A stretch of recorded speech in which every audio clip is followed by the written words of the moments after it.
Assalamualaikum warahmatullahi wabarakatuh. Selamat menjalankan aktivitas. Semoga Allah Subhanahu wa Ta'ala selalu memberikan kesehatan kepada kita semua.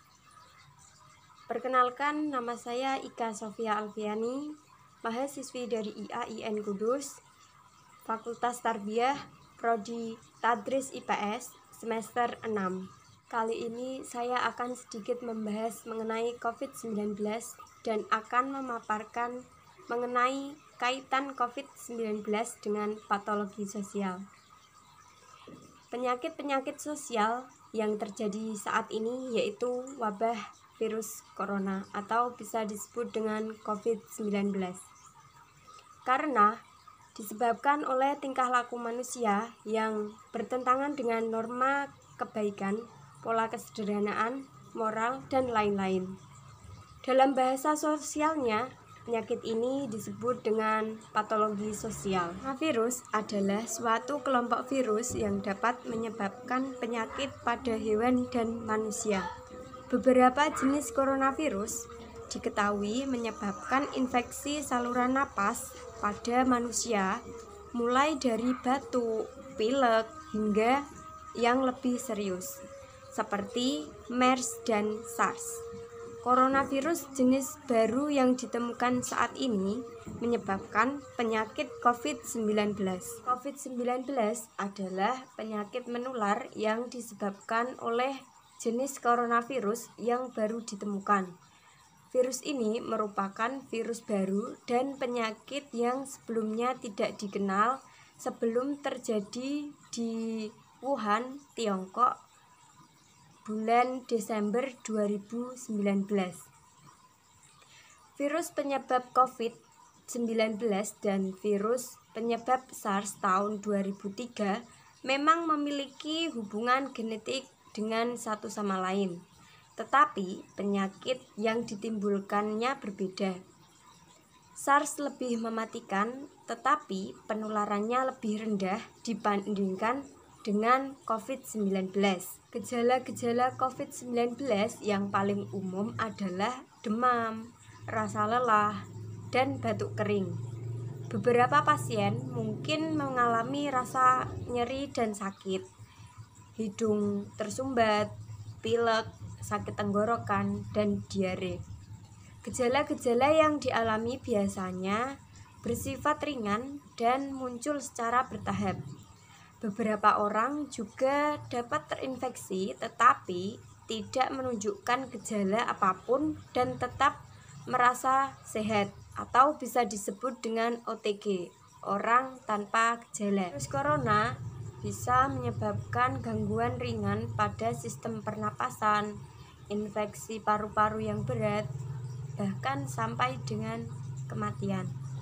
Virus corona ini lebih banyak menyerang seorang lansia karena kekebalan tubuhnya mulai berkurang atau menurun, serta bisa juga menyerang ke balita karena balita itu kekebalan tubuhnya masih rentan.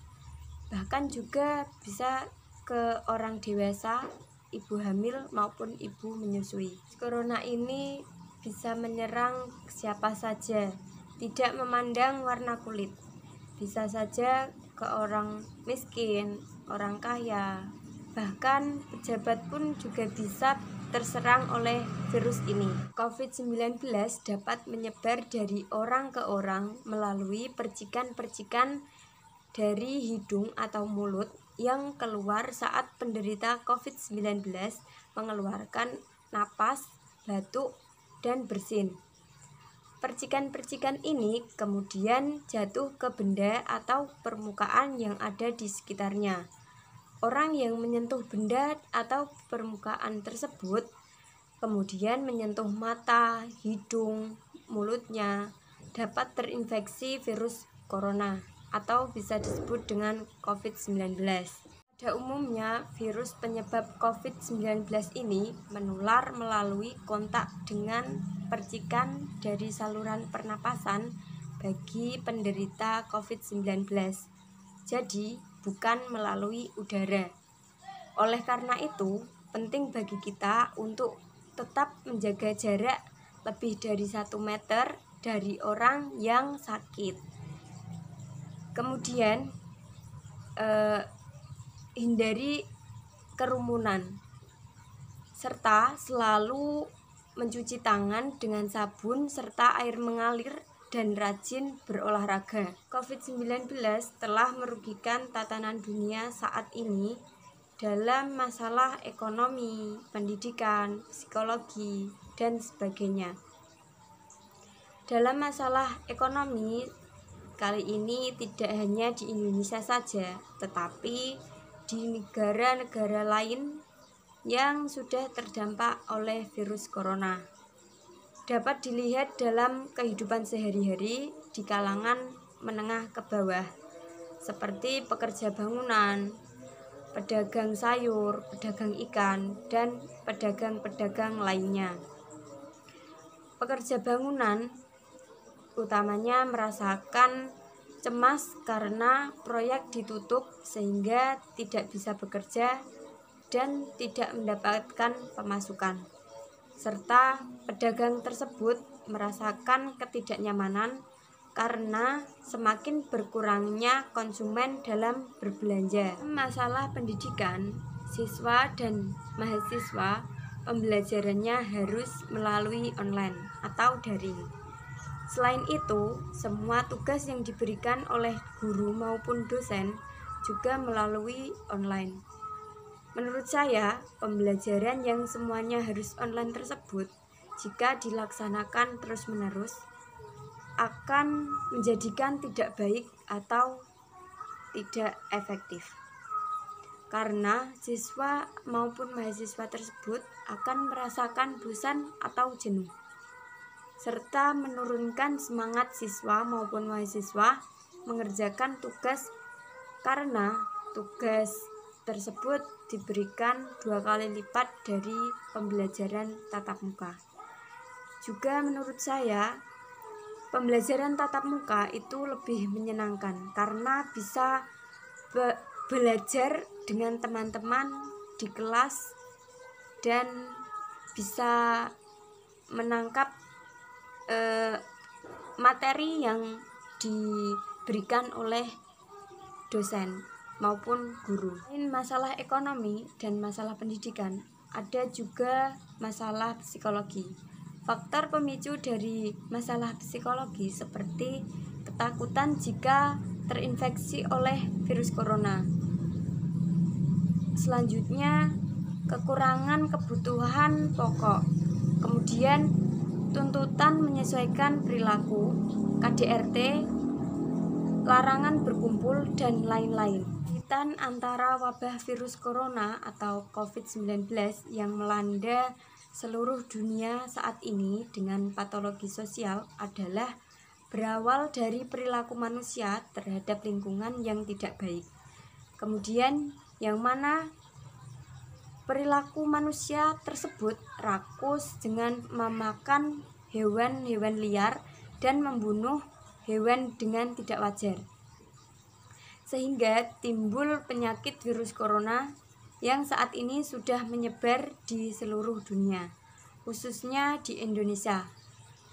Penyakit sosial lainnya yaitu tersebarnya berita-berita hoaks mengenai virus corona di sosial media yang tidak berguna sehingga membuat suasana menjadi rusuh.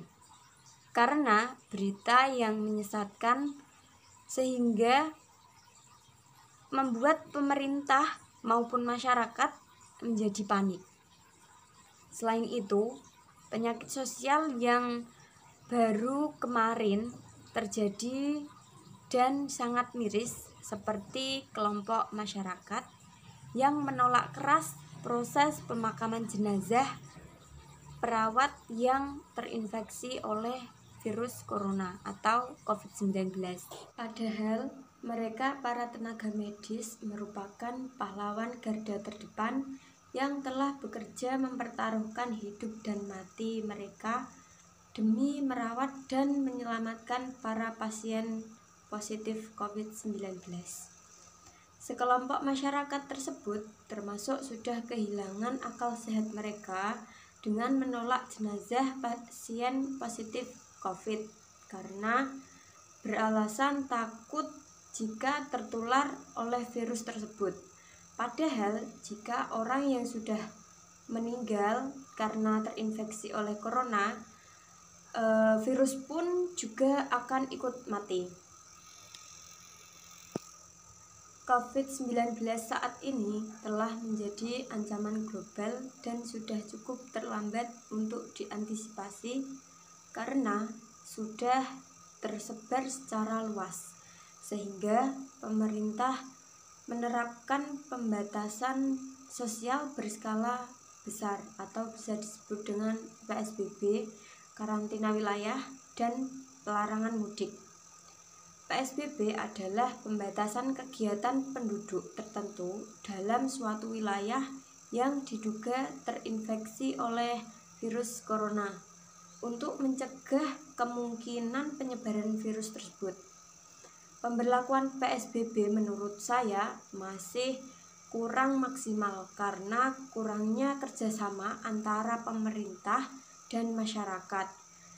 Banyak masyarakat yang meremehkan program PSBB tersebut, sedangkan pemerintah kurang adanya sosialisasi dan tindak tegas kepada seluruh masyarakat. Padahal jika program PSBB ini diterapkan, maka akan bisa berkurangnya penyebaran COVID-19. Walaupun hanya diterapkan selama 14 hari saja. Namun pada kenyataannya, banyak masyarakat yang melalaikan program PSBB tersebut, serta masih banyak juga masyarakat yang keluar rumah tidak mengenakan masker, tidak menjaga jarak, dan masih beraktivitas seperti biasa, sehingga tidak memungkinkan dapat mengurangi dampak penyebaran COVID-19 walaupun diterapkan selama berhari-hari. Selanjutnya, melihat keadaan di negara Indonesia saat ini sangat memprihatinkan karena pasien COVID-19 hari demi hari semakin bertambah, juga pasien yang terserang oleh COVID-19 ini meninggal juga semakin banyak. Apalagi tenaga medis saat ini yang menjadi garda terdepan sedang mempertahankan nyawanya untuk menyelamatkan nyawa seseorang. PSBB ini menyebabkan fasilitas umum, kendaraan-kendaraan yang keluar masuk antara wilayah juga dibatasi. Berita-berita yang ada di TV, banyak kendaraan yang dari Jakarta ke arah Jawa atau sebaliknya disuruh putar balik. Selain itu, kendaraan yang masih melanggar adanya PSBB tersebut dikenakan sanksi sosial, yaitu disuruh menyapu sampah-sampah yang ada di sepanjang jalan. Bahkan berita saat ini, kendaraan-kendaraan yang sudah terlanjur di tengah perjalanan tidak diperbolehkan balik ke Jakarta dan diancam akan dicabut pekerjaannya yang ada di Jakarta. Selanjutnya yaitu karantina wilayah atau lockdown.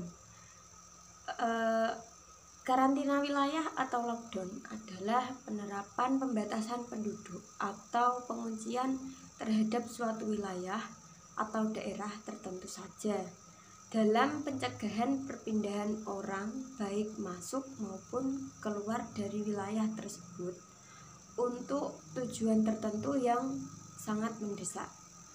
Kebijakan karantina wilayah hanya diterapkan di sebuah wilayah yang masyarakatnya ada yang dinyatakan positif COVID-19. Adanya karantina wilayah ini menjadikan kebutuhan hidup masyarakat menjadi terbatas karena masyarakat tidak bisa keluar masuk untuk bekerja. Maka yang dibutuhkan masyarakat yang wilayahnya dikarantina saat ini yaitu bantuan sosial berupa sembako dari pemerintah pusat. Akan tetapi, terkadang adanya bantuan sosial tersebut tidak tepat sasaran. Seharusnya bantuan sosial tersebut diberikan untuk masyarakat yang terdampak COVID-19, seperti masyarakat yang pekerjaannya terganggu karena ditutup.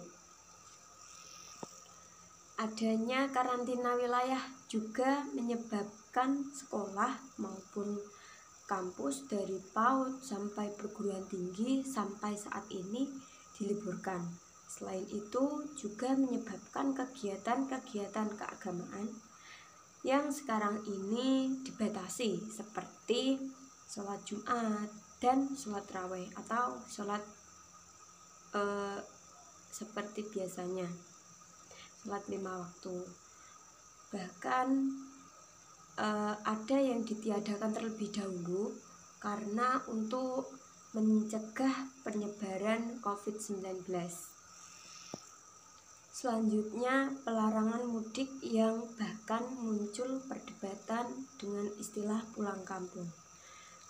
Menurut saya, antara mudik dengan pulang kampung itu hampir sama, bahkan sama, tetapi beda waktunya saja. Kalau mudik yaitu pulang kampung, tetapi waktunya itu menjelang lebaran, puasa menjelang lebaran. Tetapi pulang kampung ya itu pulang balik ke desa kelahiran, tapi waktunya bisa kapan saja, tidak harus menunggu saat lebaran, bahkan bisa saat tahun baru atau apapun. Pokoknya kalau pulang kampung itu tidak tergantung pada waktunya. Jadi yang menjadikan garis bawah dari mudik dan pulang kampung ini adalah dalam hal waktunya saja. Pelarangan mudik atau pulang kampung ini bertujuan juga untuk memutus rantai penyebaran COVID-19, karena kita tidak tahu saat perjalanan pulang itu apakah ada virus-virus yang menempel di tubuh kita. Jadi pelarangan mudik atau pulang kampung ini sangat baik karena menjaga keluarga kita yang ada di kampung supaya terhindar dari COVID-19. Oleh karena itu, teman-teman atau saudara-saudaraku yang ada di perantauan, janganlah mudik atau pulang kampung terlebih dahulu, karena ini demi kenyamanan bersama. Bersabarlah. Memang bagi orang perantau itu sangatlah berat karena jauh dari keluarga yang ada di kampung halaman. Tetapi alangkah baiknya melindungi diri dan keluarganya dari COVID-19, serta semoga virus ini cepat hilang dari negara kita, negara Indonesia ini, dan kita semua bisa beraktivitas seperti biasanya lagi. Mari kita cegah bersama penyebaran COVID-19 ini dengan cara yang pertama, sering-seringlah mencuci tangan dengan air bersih mengalir dan sabun atau cairan antiseptik yang berbahan dasar alkohol atau hand sanitizer. Yang kedua, jaga jarak 1 meter dengan orang yang batuk-batuk atau bersin-bersin. Yang ketiga, hindari menyentuh mata, hidung, dan mulut. Yang keempat, jika batuk-batuk atau bersin-bersin, menutup mulut dan hidung dengan cara siku terlipat atau menutup hidung dengan tisu, dan segeralah membuang tisu tersebut yang telah digunakan untuk menutup hidung saat bersin atau batuk-batuk. Yang terakhir yaitu jangan pergi dari rumah jika tidak ada keperluan yang sangat penting. Tetap di rumah saja, jaga kesehatan, makan makanan yang bergizi, dan selalu rajin berolahraga supaya daya tahan tubuh kita tetap terjaga. Cukup sekian yang dapat saya sampaikan mengenai keterkaitan wabah COVID-19 dengan patologi sosial, program pemerintah dalam pencegahan virus COVID-19 seperti pemberlakuan PSBB, karantina wilayah, dan pelarangan mudik atau pulang kampung. Sekian dari saya, terima kasih. Wassalamualaikum warahmatullahi wabarakatuh.